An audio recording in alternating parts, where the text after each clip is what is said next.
Canada used to be a model of multiculturalism. Now, it's a cautionary tale. These aren't my words. They're from a recent UN report on cultural integration. Pretty shocking, right?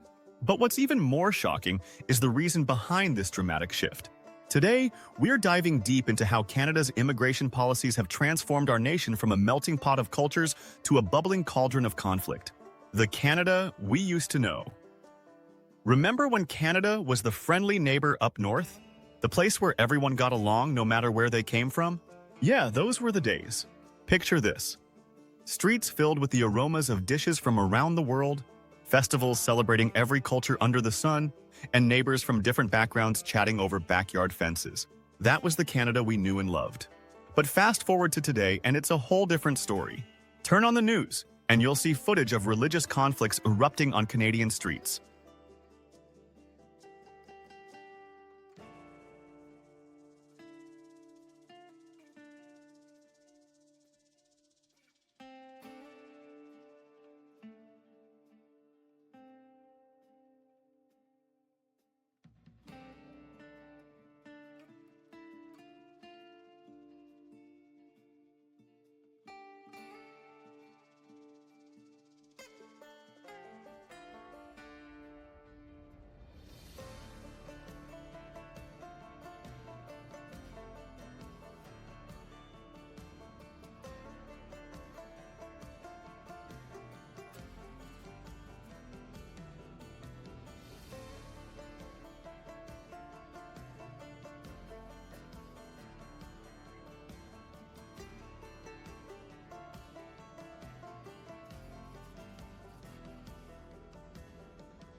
It's like someone flipped a switch and suddenly, our multicultural paradise turned into a battleground. What happened to the Canada where different cultural groups used to interact positively? Let me take you back a bit. Canada's immigration policies used to be pretty strict. We had this points-based system that made sure we were getting the cream of the crop. If you wanted to come to Canada, you had to bring something to the table: skills, education, or the ability to contribute to our economy. It wasn't easy to get in, but once you did, you became part of the Canadian fabric, and it worked, you know? We had these amazing multicultural events where everyone showed up. I remember going to this festival in my hometown where you could try food from 20 different countries, all cooked by local families who'd made Canada their home. People were proud of where they came from, but they were even prouder to be Canadian. But here's where things get interesting. Under Trudeau's leadership, our immigration policies took a sharp turn. The careful vetting process? Gone. The focus on skilled immigrants? Not so much anymore. It's like we went from quality to quantity overnight. And let me tell you, people are noticing. I talked to my neighbor, Mrs. Chen, who's been here for 40 years. She told me, "I used to feel so safe here. Now, I'm not so sure." And she's not alone. A lot of longtime Canadian residents are saying the same thing. They're worried about the changing social fabric, about the loss of that community feeling we used to have. So what changed?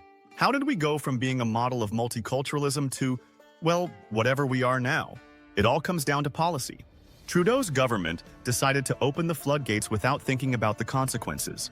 They prioritized numbers over integration, and now we're seeing the results on our streets. But here's the million-dollar question. Is immigration really to blame for rising crime rates? Or is there more to this story than meets the eye? Stick around, because we're about to dive into some numbers that might surprise you. The numbers don't lie. Think Canada's crime problem is just media hype? Think again. We're about to unpack some statistics that'll make your jaw drop. Since Trudeau took office, one particular crime metric has skyrocketed to levels not seen in decades. Can you guess which one? Let's talk about the Crime Severity Index. It's not just a fancy term. It's how we measure the seriousness of crimes in Canada. And folks, the numbers aren't looking good. Since Trudeau stepped into office, we've seen year-over-year increases that would make any Canadian's blood run cold. How bad are we talking? Well, violent crime has surged by a whopping 39% under Trudeau's policies. The Violent Crime Severity Index has hit its highest level since 2007. And here's the kicker. The homicide rate is at a 30-year high. That's right, we're talking about levels of violence we haven't seen since the early 90s. But it's not just violent crime that's on the rise. Let's break it down for you. Auto thefts? Up by 46%. Sexual assaults? a staggering 75% increase. And if you think that's bad, wait till you hear about violent firearms offenses. They've shot up by 116% since Trudeau took the reins. Now, you might be wondering, is this just some overblown media narrative? Nope. The Macdonald-Laurier Institute, a pretty reputable think tank, says the data backs it up. This isn't sensationalism, it's cold, hard facts. So, what's behind these trends? Well, that's where things get complicated. We're looking at a mix of socioeconomic factors. Poverty, lack of opportunities, and yes, changes in our immigration policies all play a role. Speaking of immigration, is there a connection to these rising crime rates? It's a touchy subject, but we can't ignore the correlation between recent immigration waves and these crime statistics. The timing is, well, let's just say it's interesting. But here's where we need to pump the brakes a bit. Just because there's a correlation doesn't mean it's the whole story. We've got to dig deeper. What's really going on here? Is it the immigration policies themselves, or is it how we're handling integration and support for newcomers? One thing's for sure, Canadians are losing faith in the system. After 8 years of liberal policies, only 46% of us trust the justice system. That's a pretty big drop, and it's not hard to see why when you look at these numbers. So, what's next? Well, we are going to dive into the nitty-gritty of how these policies are affecting real people on the ground. Because behind every statistic, there's a story. And trust me, you're going to want to hear what comes next. The poverty-crime connection. Behind every statistic is a story, and the tale we're about to uncover might shock you. There's a connection between two issues plaguing Canada that nobody wants to talk about. It's time to shine a light on the elephant in the room, how poverty and crime are linked in ways you might not expect. Let's face it, folks.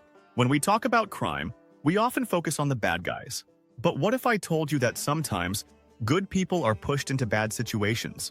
That's where socioeconomic factors come into play. It's not just about being poor, it's about the whole package of struggles that come with it. Now, here's where things get interesting. Recent immigrant groups in Canada are facing some serious challenges when it comes to poverty and unemployment. The Macdonald-Laurier Institute, yeah, those smart folks we mentioned earlier, they're saying this is becoming a big problem. And guess what? These economic struggles, they're linked to crime rates. Think about it. You come to Canada with big dreams, ready to work hard and build a new life. But then you hit a wall. Your fancy degree from back home? It's not worth much here. Your years of experience. Sorry, we need Canadian experience. It's like starting from scratch, and that's if you're lucky enough to even get a foot in the door. This is where things start to get messy. When people can't find stable jobs, when they're struggling to put food on the table, some of them might start looking at, let's say, alternative options. I'm not saying it's right, but when you're desperate, sometimes you do desperate things. Now, you might be thinking, but wait, doesn't the government have programs to help new immigrants? Well, yes and no. There are language training and job placement services, but here's the kicker. A lot of experts are saying these programs just aren't cutting it. They're not really addressing the root causes of poverty and unemployment among newcomers. So, how does this all tie back to Trudeau's policies? Well, that's the million-dollar question. Some critics are pointing fingers, saying that the current immigration approach is making these problems worse. It's like we're inviting people to a party but forgetting to set the table, if you know what I mean. The government's focusing on bringing in more people, but are they really thinking about what happens after these folks arrive? Are we setting them up for success, or are we setting them up to struggle? Because let me tell you, when people struggle, that's when things can go sideways. But here's the thing, it's not just about money. There's another factor at play here, and it's a doozy. We're talking about something that's bringing conflicts from across the ocean right onto our Canadian streets. Stick around, because you're not going to want to miss what's coming next. When foreign conflicts come home, you know how they say, don't bring your work home with you? Well, it turns out some newcomers to Canada are bringing a whole lot more than that. We're talking centuries-old conflicts, religious tensions, and political beefs that are now playing out on the streets of Toronto and Vancouver. And guess what? It all ties back to one big change in how we handle immigration. Let's talk about imported conflicts. It's not just a fancy term, it's a real problem we're facing right now. Picture this. You're walking down the street in Toronto, and suddenly you see two groups shouting at each other in a language you don't understand. Next thing you know, fists are flying. This isn't some bar fight over a hockey game. These are people bringing their old country's fights to our doorstep. I've seen it myself. Just last year, there was this huge clash in Vancouver between two ethnic groups. They were arguing about something happening halfway across the world, but it got so heated that the police had to break it up. And it's not just Vancouver. We're seeing this stuff in Montreal, Calgary, you name it. But why is this happening now? Well, it's all connected to what's going on globally. Every time there's a flare-up somewhere in the world, we feel the ripples right here in Canada. It's like we've become this miniature United Nations, but without all the diplomacy and peacekeeping. Now, here's where it gets really interesting. The Macdonald-Laurier Institute, yeah, those smart folks again, they're saying this isn't just about people being angry. It's deeper than that. When folks come here from war zones or places with long-standing conflicts, they bring more than just their suitcases. They bring trauma, fear, and sometimes a whole lot of unresolved issues. Think about it. If you've spent your whole life in a place where you had to watch your back because of who you are or what you believe, that doesn't just disappear when you cross the border. It sticks with you, and sometimes it comes out in ways that aren't so great for our peaceful Canadian streets. So how could our immigration policies have prevented this? Well, that's the million-dollar question. Some experts are saying we need to take a page out of Germany and Sweden's book. They've got these cultural integration strategies that are all about helping newcomers adjust to life in their new home. It's not just about learning the language. It's about understanding how to live together peacefully, even if you didn't get along back in the old country. But here's the kicker, and you're not going to like this. Some people are saying the Trudeau government dropped the ball on this one. They opened the doors wide without really thinking about how to help people settle in properly. It's like inviting a bunch of people to a party but forgetting to introduce them to each other. Things can get awkward real fast. So, what's the solution? Well, it looks like we need to get serious about cultural integration and maybe take another look at our vetting process. We're not talking about closing the doors, that's not the Canadian way.